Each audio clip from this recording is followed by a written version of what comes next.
तो बच्चों कक्षा 11वीं भौतिक विज्ञान के अध्याय 3 जो कि आपका है सरल रेखा में गति, इसके सारे थ्योरी क्लास को हम लोगों ने फिनिश कर लिया और आपके इसके आंकिक प्रश्न अध्याय 3 के आंकिक प्रश्नों के फर्स्ट 5 क्वेश्चन हम लोगों ने कंप्लीट कर लिया है। आज के इस वीडियो में प्रश्न संख्या 6 से आंकिक प्रश्न के 6वें सवाल से आज के इस वीडियो की शुरुआत एकदम जबरदस्त तरीके से करने वाले हैं। आपके कॉन्सेप्ट को एकदम जबरदस्त बिल्ड किया जाएगा और हर एक सवाल एकदम सहज सरल और आसान भाषा में आपको समझाया जाएगा। तो आइए बिना किसी देरी के इस वीडियो की शुरुआत करते हैं। आपका प्रश्न संख्या 6 है जो कि क्या कहता है, आइए देखते हैं। कहता है क्या प्रश्न संख्या 6 कि सीधे राजमार्ग पर, एनसीईआरटी से लिया गया है अध्याय 6 सरल रेखा में गति, आंकिक प्रश्न अध्याय 3 का। तो 6वां प्रश्न है कि सीधे राजमार्ग पर कोई कार 126 किलोमीटर प्रति घंटा की चाल से चल रही है, यानी इसमें आपका चाल दिया हुआ है, आपका u का मान कितना दिया हुआ है 126 किलोमीटर प्रति घंटा। किसका मान दिया हुआ है, u का मान दिया हुआ है। आगे कहता है कि इसे 200 मीटर की दूरी पर क्या कर दिया जाता है, रोक दिया जाता है, और यदि उसको रोक दिया जाता है तो अंतिम वेग भी बराबर कितना हो जाता है, 0 हो जाता है। और कितनी दूरी चलने के बाद, 200 मीटर की दूरी चलने के बाद उसको रोक दिया जाता है। अब एक चीज यहां पे ध्यान दीजिएगा कि यह दूरी आपकी मीटर में है और जबकि ये जो u का मान दिया हुआ है यह किलोमीटर में दिख रहा है। तो सबसे पहले इसको किलोमीटर से किस में बदलेंगे, मीटर प्रति सेकंड में बदलेंगे। तो आप सब जानते हैं, जैसा कि हमने बताया है कि मीटर प्रति सेकंड में बदलने के लिए हम क्या करते हैं, 126 किलोमीटर प्रति घंटा को मीटर प्रति सेकंड में बदलने के लिए हम 5 बटे किसका गुणा करते हैं, 5 बटे 18 का क्या कर देते हैं, गुणा कर देते हैं। तो यह मान किस में आ जाता है, मीटर प्रति सेकंड में मान आ जाता है। आगे सवाल क्या कहता है, आगे सवाल क्या कहता है कि कार के मंदन को, मंदन क्या है यहां पे, त्वरण, जब त्वरण ऋणात्मक होता है तो उसे हम क्या कहते हैं, मंदन कहते हैं। मंदन को एक समान मानिए और इसका मान निकालिए, यानी कि आपसे क्या पूछ रहा है, आपसे कुल मिलाकर के ए का मान आपसे क्या कर रहा है, पूछ रहा है। और आगे कहता है कि कार को रुकने में कितना समय लगेगा, यानी कि आपसे टी का मान पूछ रहा है। तो चूंकि आपके इस गति में क्या है, त्वरण है, और यदि जिस गति में त्वरण नहीं होता उस गति के लिए हम फार्मूला नॉर्मल वाला उपयोग करते हैं, चाल बराबर दूरी बटे समय। लेकिन यहां पे तो आपका त्वरण है, तो जिसमें त्वरण होता है उसको हल करने के लिए हम गति के समीकरणों का उपयोग करते हैं। तो ऐसा कौन सा समीकरण है जिसमें टी की बात अभी नहीं है, टी नहीं आता है, ए आता है, एस आता है, यू आता है और भी आता है। तो ऐसा गति का दूसरा समीकरण है, इसको आइए काट लेते हैं। 18 एकम 18, 18 सते होता है 126, 7 में 5 का गुणा होगा तो कितना हो जाएगा, यह 35 मीटर प्रति सेकंड हो जाएगा।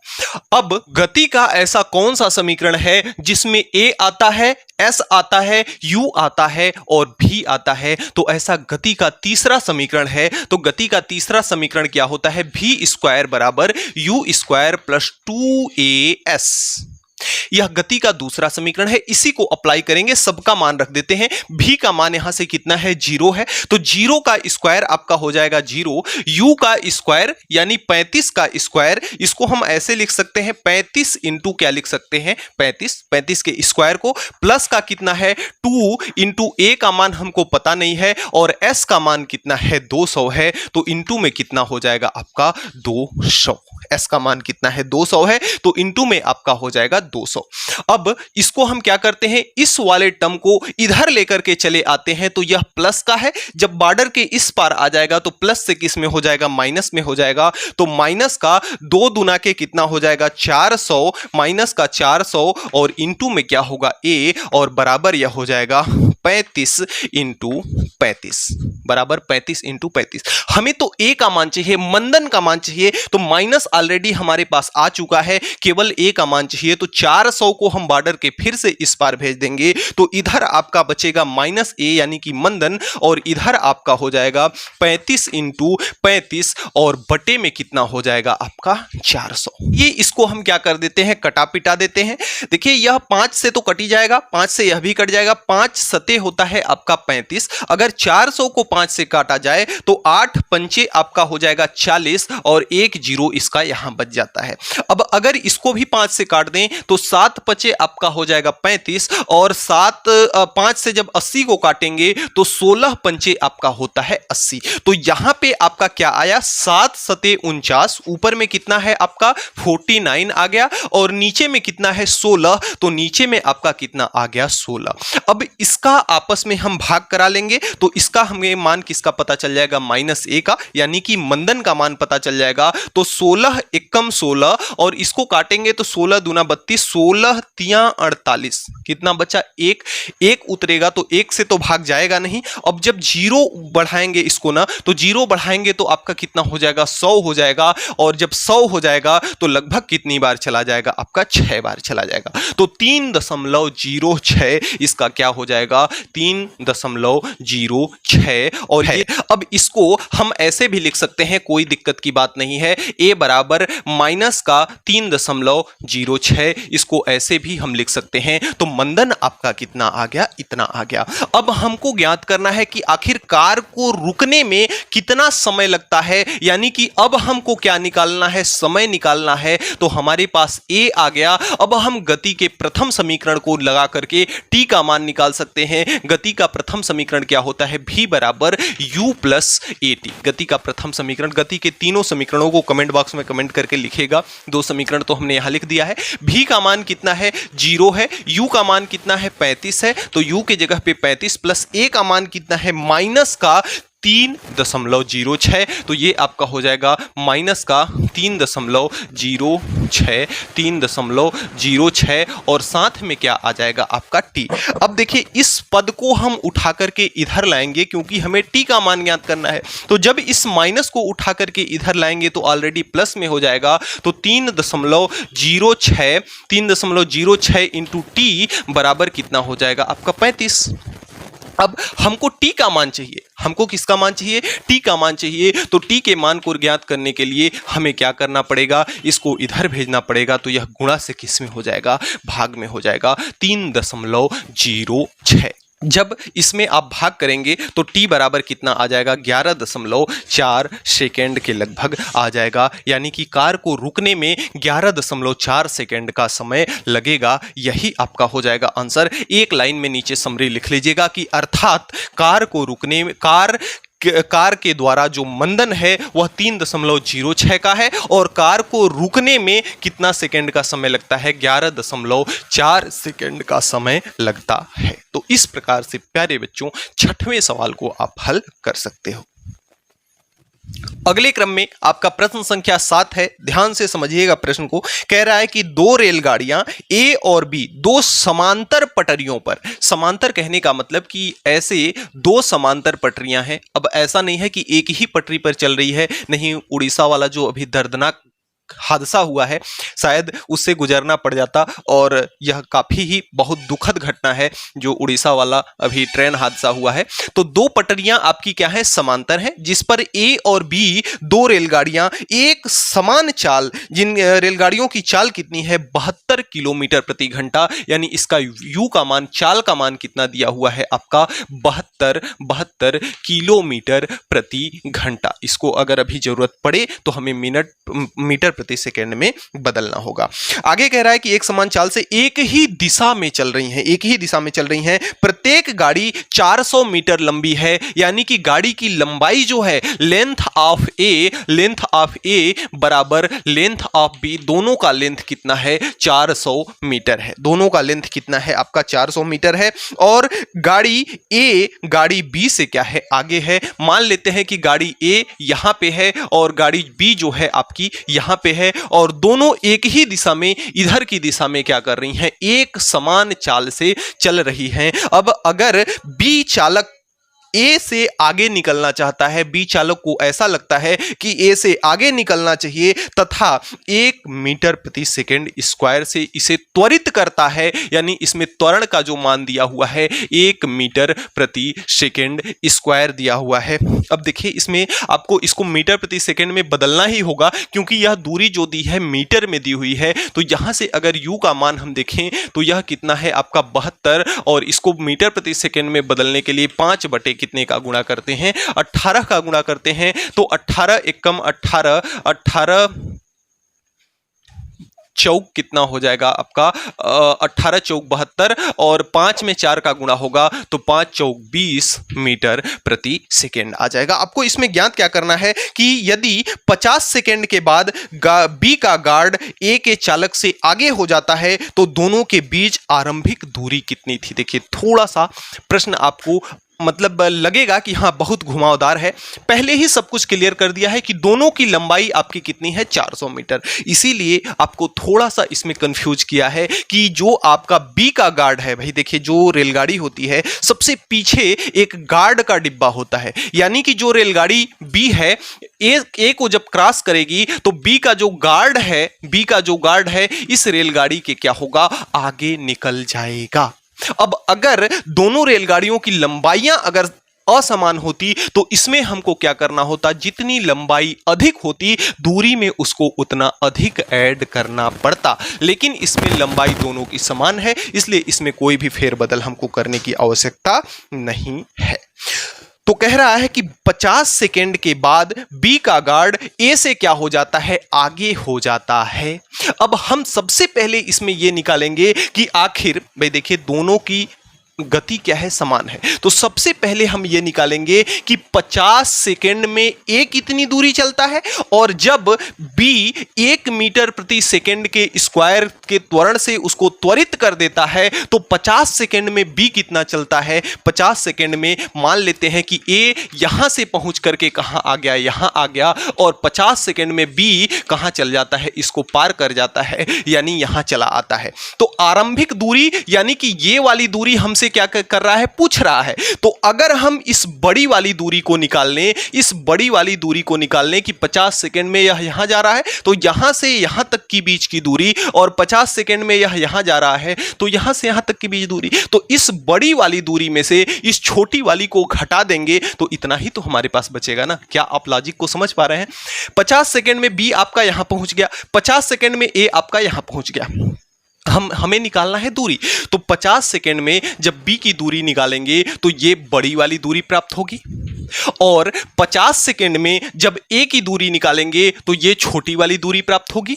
अब इस बड़ी वाली दूरी में से इस छोटी वाली दूरी इतने को हम क्या करेंगे, हटा देंगे, निकाल देंगे, तो हमारे पास यही दूरी तो बचेगी, और यही दूरी तो पूछ रहा है, आरंभिक दूरी। तो आइए सबसे पहले हम लिखते हैं कि ए द्वारा, रेलगाड़ी ए द्वारा 50 सेकेंड में चली दूरी, 50 सेकेंड में चली दूरी, तो दूरी बराबर कितना होगा, चाल बराबर दूरी बटे समय होता है, चाल बराबर दूरी बटे समय होता है। तो दूरी बराबर आपका हो जाएगा चाल इंटू आपका क्या हो जाएगा, समय। दूरी बराबर चाल इंटू आपका हो जाएगा समय। अब एक चीज आप ध्यान दीजिएगा कि ए में किसी भी प्रकार का त्वरण नहीं है, और जब किसी भी प्रकार का त्वरण नहीं होता है तो हम गति के मतलब जो सूत्र का उपयोग करते हैं, नॉर्मल वाले सूत्र का उपयोग करते हैं। अगर यहां पे त्वरण होता तो इस सूत्र को हम काम में नहीं ले पाते। चाल कितना है आपका, चाल कितना है 20 मीटर प्रति सेकेंड, तो 20 इंटू समय कितना है, समय कितना लग रहा है 50 सेकेंड का, तो समय कितना है 50, और 20 में जब 50 का गुणा होगा तो 20, 5 दूना कितना हो जाएगा 10, 1 जीरो इसका, 1 जीरो इसका, यानी 1000 मीटर क्या निकल के आई आपकी दूरी। अब इसी प्रकार हम ये निकालेंगे कि बी द्वारा 50 सेकेंड में चली कितनी दूरी गई, चली दूरी। अब इसको निकालने के लिए हम नॉर्मल इस सूत्र का उपयोग नहीं कर सकते, क्योंकि यहां पर अब आपके कौन भाई साहब आ गए हैं, त्वरण भाई साहब आ गए हैं, जिसके लिए गति का हमें दूसरा समीकरण लगाना होगा, s बराबर ut प्लस हाफ at का स्क्वायर। आइए इस सूत्र को लगाते हैं। यहां से जब लगाएंगे तो s का मान कितना निकल के आएगा, u का मान कितना है, u का मान आपका है 20, तो 20 इंटू t का मान है 50, तो 20 इंटू 50 प्लस 1/2, तो 1/2 को इसको हमने ऐसा रख लिया, a का मान कितना है 1 और t का स्क्वायर यानी 50 का स्क्वायर, और इसको हम लिख सकते हैं 50 इंटू 50 बड़े शौक के साथ। अब इसको हमें हल करना है। s बराबर 20 में 50 का गुणा होगा, कितना हो जाएगा आपका 1000, प्लस 2 से अगर इसको काट दें 50 को तो 25 बार में कट जाएगा, 25 बचे होता है 125, यानी 125 हो गया, 10 इसका आ गया, कितना आ गया 1250, यानी s बराबर कितना हो जाएगा 1250 प्लस 1000 यानी 2250। हमें तो आरंभिक दूरी निकालनी है, तो आरंभिक दूरी बराबर क्या हो जाएगी, आरंभिक दूरी बराबर हमने क्या बताया कि b द्वारा चली गई दूरी माइनस a द्वारा चली गई दूरी, तो आरंभिक दूरी बराबर हो जाएगा b की दूरी माइनस a की दूरी, b की दूरी माइनस a की दूरी, तो आरंभिक दूरी बराबर b की दूरी कितनी है 2250, तो ये आपका हो जाएगा 2250 माइनस a की दूरी कितनी है 1000, 2250 में से 1000 जब निकलेगा तो कितना बचेगा आपका 1250 मीटर। यानी कि जब रेलगाड़ियां दोनों चलना आरंभ की, यानी जब प्रश्न में बात कर रहा है कि दोनों गाड़ियों की स्थिति के हिसाब से, तो उस टाइम दोनों के बीच फासला, दोनों के बीच दूरी कितना था, दोनों के बीच दूरी 1250 मीटर का था। तो इस प्रकार से आप प्रश्न संख्या 7वें को हल कर सकते हैं। अगले क्रम में आपका प्रश्न संख्या 8 है, ध्यान से समझिएगा। देखिए फिजिक्स की एक खासियत होती है कि जब उसके सवाल को आप एकदम अच्छे से समझ जाएंगे ना, तो आपके लिए बिल्कुल हलवा हो जाएगा। इसलिए सवाल पर आप लोग विशेष फोकस कीजिएगा, 2 बार 3 बार 4 बार आप उसको पढ़िएगा, और पढ़ करके जब सवाल आप समझ लेंगे ना, तो आंसर आपका अपने आप आ जाएगा। आइए देखते हैं प्रश्न संख्या 8। 2 लेन वाली किसी सड़क पर एक कार 36 किलोमीटर जो ए की चाल है, यानी कि यूए बराबर कितना है 36 किलोमीटर प्रति घंटा।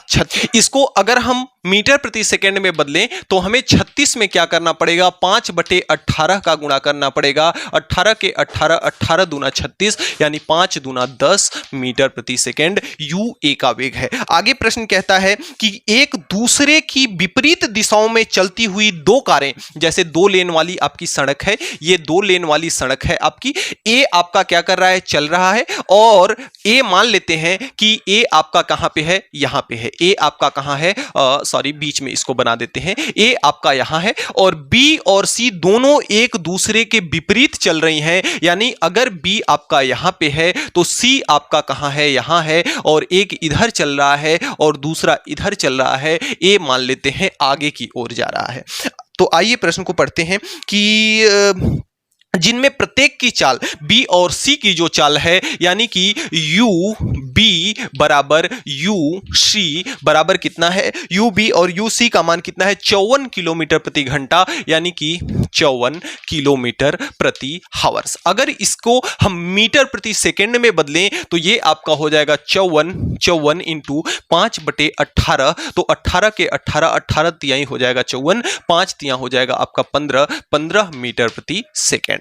इन दोनों की चाल कितना है, 15 मीटर प्रति सेकंड है। आगे कहता है कि किसी क्षण जब ए बी और ए सी दूरी आपस में क्या है, बराबर है, यानी कि उस क्षण की बात ऐसी है कि यहां से ए है तो यहां से आपकी ए बी की दूरी और यहां से आपकी ए बी की दूरी और यहां से आपकी ए सी की दूरी आपस में क्या है, बराबर है। उस क्षण की बात कर रहा है। क्या बात कर रहा है, आइए देखते हैं कि उस समय की दूरी क्या है, बराबर है, और यह दूरी कितने के बराबर है, 1 किलोमीटर के बराबर है। यह दूरी कितने के बराबर है, 1 किलोमीटर के बराबर है। आगे कह रहा है कि बराबर है, दोनों 1 किलोमीटर है, और कार बी का चालक यह निर्णय लेता है कि कार सी के कार ए तक पहुंचने से पहले वह ए से आगे निकल जाएगा। यानी कि स्वाभाविक सी बात है कि बी यह चाह रहा है कि हम अपने स्पीड को बढ़ा दें, क्योंकि दोनों का वेग समान है और दोनों एक दूसरे के समान दूरी पर हैं। इसकी भी दूरी 1 किलोमीटर है, इसकी भी दूरी 1 किलोमीटर है। बी यह चाह रहा है कि ए को सी को ए पर पहुंचने से पहले ही हम क्या कर जाएं, ए पर पहुंच जाएं, यानी बी अपने स्पीड को क्या कर रहा है, बढ़ाने वाला है। बी अपने स्पीड को क्या करने वाला है, बढ़ाने वाला है। तो आपसे यह पूछ रहा है कि आगे निकल जाए, किसी दुर्घटना से बचने के लिए बी का न्यूनतम त्वरण कितना जरूरी है, यानी ए का मान आपसे क्या कर रहा है, पूछ रहा है।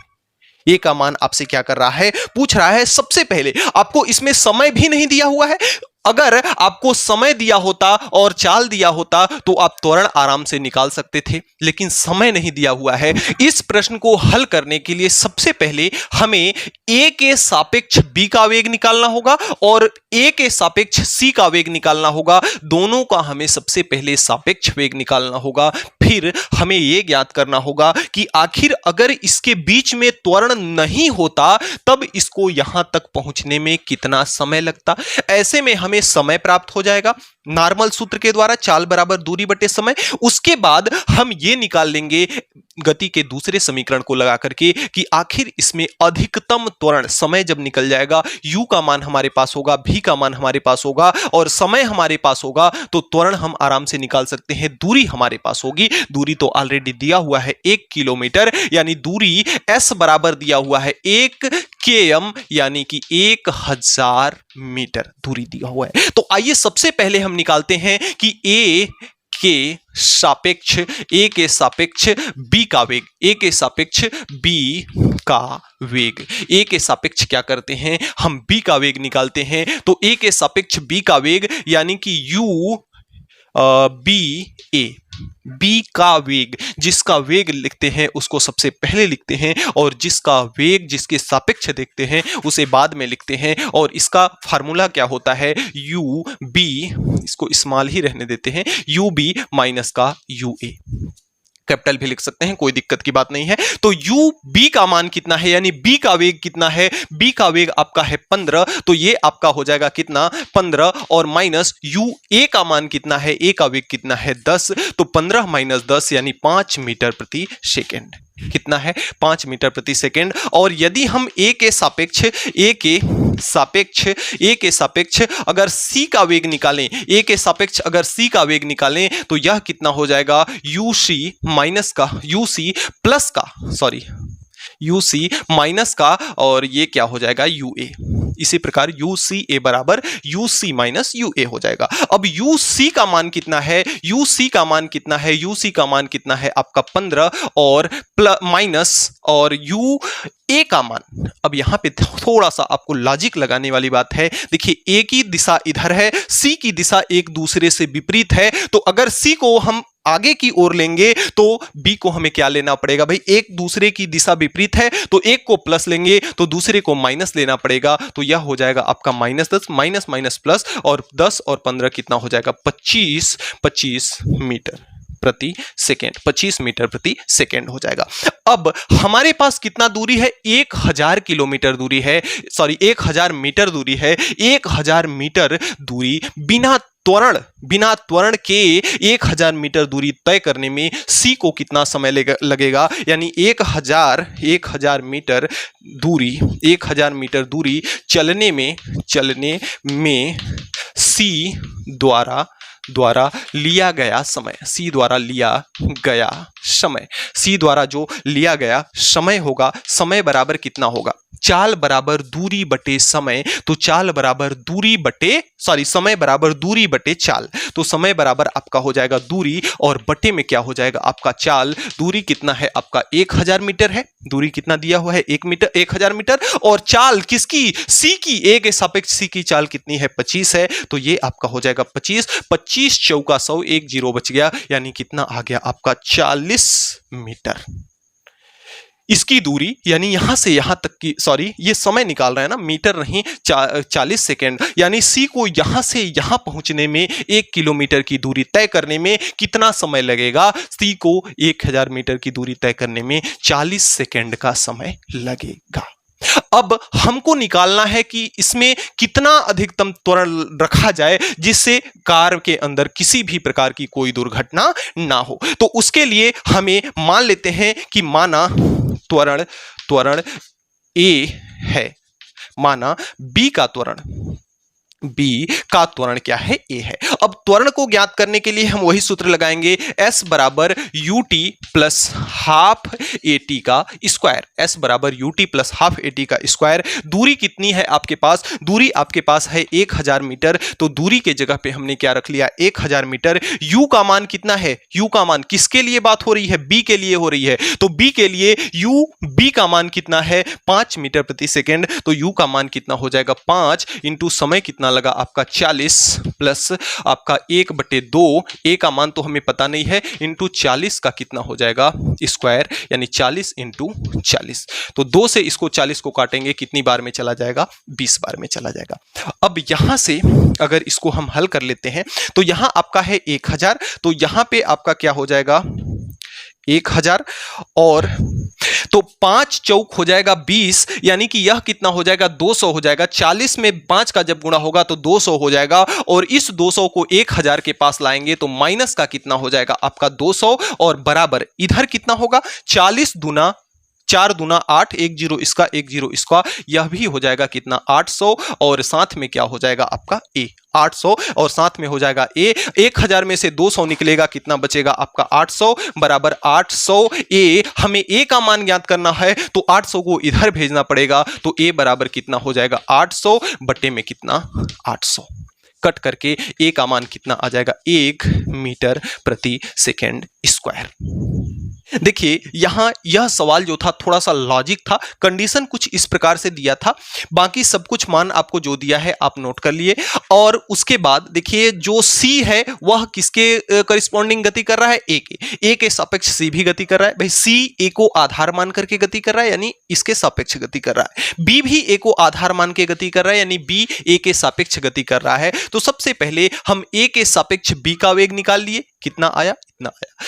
ए के सापेक्ष सी का वेग निकाल लिए, कितना आया इतना आया। अब देखिए सी क्या है, सी नॉर्मल गति कर रहा है, सी अपने गति में कोई त्वरण उत्पन्न नहीं कर रहा है। तो सबसे पहले हमने ये देख लिया कि आखिर ये दूरी जब 1000 मीटर है, 1 किलोमीटर के बराबर है, तो सी के द्वारा बिना त्वरण के 1000 मीटर दूरी तय करने में कितना समय लगता है।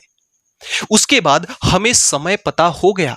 अब हम जानते हैं कि बी अगर अपनी गति को बढ़ाया नहीं होता, बी अपनी गति को बढ़ाया नहीं होता तो इतना ही समय लगता, लेकिन उसने अपने वेग को बढ़ा दिया और अधिकतम त्वरण आपको ज्ञात करना है। आपके पास s दिया है, आपके पास u दिया है, आपके पास t दिया है, आपके पास a का मान पूछ रहा है। तो इसके लिए आप गति का दूसरा समीकरण बड़े शौक के साथ लगा सकते हैं और लगा करके आप ए का मान ज्ञात कर सकते हैं। तो प्यारे बच्चों आज के वीडियो में इतना ही। हमें उम्मीद है कि आज हमने जो भी पढ़ा आपको अच्छे से समझ में आया होगा। फिर भी किसी भी प्रकार का अगर कोई डाउट है तो आप नीचे कमेंट बॉक्स में कमेंट जरूर कीजिएगा, आपकी प्रॉब्लम को सॉल्व किया जाएगा। तो मिलते हैं नेक्स्ट वीडियो में नेक्स्ट टॉपिक के साथ नेक्स्ट डे। तब तक के लिए बाय बाय।